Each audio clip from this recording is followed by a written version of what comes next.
The opening image shows the front wheel and underside of a car. As a piece of machinery, it is devoid of emotion and personality, and we'll come back to that later. The inciting incident is obviously the car accident itself. Interestingly, Kieslowski chooses to show a relatively minor character's reaction to the car crash rather than the car crash itself. This reinforces that the film isn't really about tragedy, but how we choose to react to it. Since the inciting incident happened relatively soon at minute number 3, we have to go back and complete the setup. We finally meet our protagonist Julie in the hospital after the accident. Votre mari a perdu la vie dans l'accident. She breaks a window, steals some pills, and tries to commit suicide. So she probably left her family, which is a brilliant revelation of character through action. Olivier, the only person left who still cares about her, stops by and shows her some funeral footage. This reveals to the audience that Julie's husband, Patrice, has been working on composing the Unification of Europe song. The theme is stated when Julie asks the housekeeper, Pourquoi vous pleurez? And she replies, Parce que vous ne pleurez pas. Je me rappelle de tout. Comment oublier? The sentiment is echoed later on in the film when a street performer, who just happens to be playing Patrice's song, says, Il faut toujours se garder quelque chose. So there's a tension between moving forward and holding on to the past, which is visually represented by Julie's indecision regarding the blue mobile. At first, she rips it apart, representing her desire to destroy the past, but later, we see that she hangs on to a piece and ultimately decides to keep it.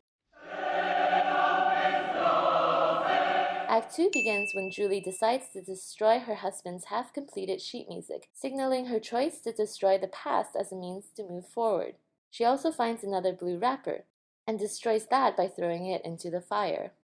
The first part of Act 2, the fun portion, has Julie moving into a new apartment. Quelle est votre occupation?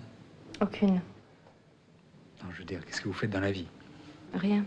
Meeting a prostitute, Tu mets pas de culotte? Jamais. bathing in the sun, and even eating ice cream. Somewhere along here, the B story is introduced as Julie calls up Olivier and has sex with him, then abandons him because she doesn't want anything to do with the past. The midpoint twist arrives perfectly on time at minute 50 as Olivier tracks her down.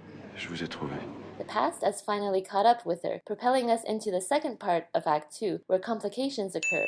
Julie goes to visit her mother, who doesn't recognize her. Here we see the detriments of forgetting the past.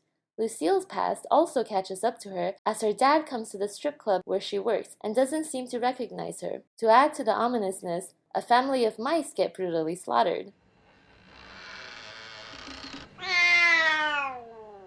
The all is lost moment occurs when Julie discovers Olivier has revealed to the public that he intends to finish composing Patrice's song. Not only has Julie failed her goal of burying the past, she finds out that her husband has been cheating on her.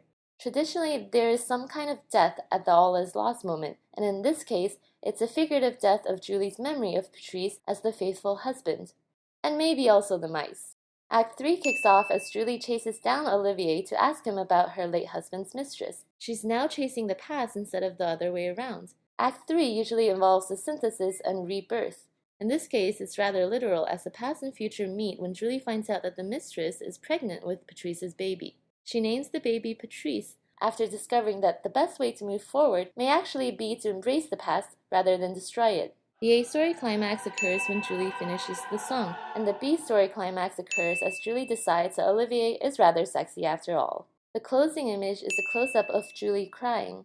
She's finally grieving her loss instead of avoiding it.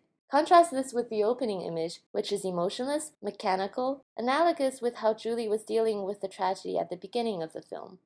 So there you have it, film formula for Kieslowski's 3 colors, blue. Thank you for watching, and please remember to comment and subscribe.